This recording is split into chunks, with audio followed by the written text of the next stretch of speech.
What's up guys, I'm Taylor with TK Disc Golf. Welcome back to the channel. Today we are reviewing a fan favorite, the Axiom Crave, but this time it is being released in Soft Neutron plastic, which is going to be an exclusive for this year's 2024 OTB Open. It's got the flight number 6.5 speed, 5 glide, -1 turn, and 1 fade, making it an incredible fairway driver for all skill levels. With all that being said, be sure to hit that subscribe button, hit a like on this video, and let's get started. Now starting off, I wanted to compare the parting light heights and wing profiles of a patent pending pre-flight numbers Crave to this new Soft Neutron Crave just to see how it stacks up compared to the older runs. Now it's no secret that ever since MVP switched to in-house molding, the Crave got a little bit more understable than the old school runs and honestly was flying with more like a -2 turn, at least for me, versus the -1 that the published flight numbers are.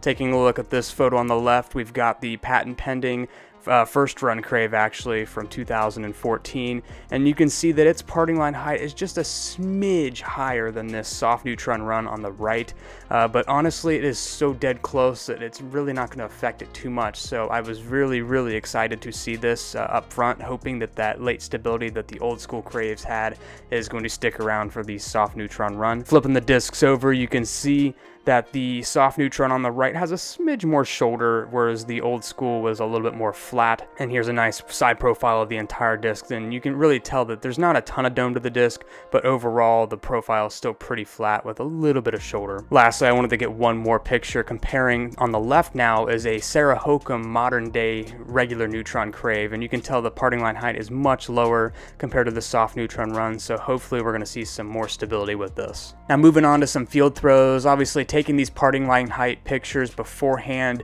really it was no surprise once I got to the field that this Crave seriously does have a little bit more stability compared to the modern day Craves that I've thrown. The Soft Neutron Crave has no problem holding a nice buttery smooth hyzer angle for the first 70% of its flight, and then that one fade kicks in, especially the more hyzer you give it, and gives it a nice pronounced fade. The less hyzer you give it, the more it's want to flip up the flat and maybe get a gradual turn, but obviously the bread and butter for this Crave, for me at least, is being able to throw it for basically board flat or with a smidgen of hyzer, and it just turns so beautifully. Amazing glide, buttery smooth releases. It's just super comfortable in the hand as well because of its lower profile, and then it's got that late stability that we all used to love on the old school Craves. And lastly, those anhyzers, you can't forget those. When you commit to an anhyzer release with a Crave, just like I remember, it'll hold it all the way to the ground and then pan out and hit just perfectly flat, getting amazing releases, almost like a cheater forehand disc when you commit to it with power. Now having a fairway driver in Soft Neutron plastic isn't something I thought I needed, but once I held it, it actually clicked. I mean, it feels fantastic, and the rim material maintains a little bit of firmness to help keep the overall shape of the disc intact. Once you flex it, it'll pop right back, no problem. Now moving on to how I would apply the Soft Neutron Crave to the course, I had no problem getting anywhere from 330 on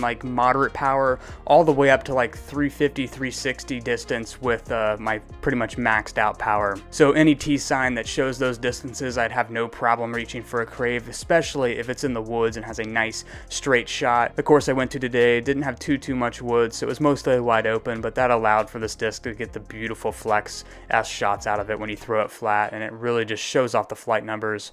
The Soft Neutron Crave truly flies the flight path that's on the flight chart that we used to love, and I'm super excited for that. Another great thing about the Soft Neutron Crave was that the forehand lines were just buttery smooth, allowing for gradual soft fade out of the hand with a very late finish, resulting in ridiculously straight lines for a forehand. Now in our last review video of the Eclipse servo, I was gassing up the Neutron servo and how I love throwing that in my bag, but honestly this Soft Neutron Crave has me super confused. The flight of this Neutron Soft Crave, to be honest, is pretty spot on with the modern day Neutron servo that I bag, with the added bonus of having that soft extra tacky plastic.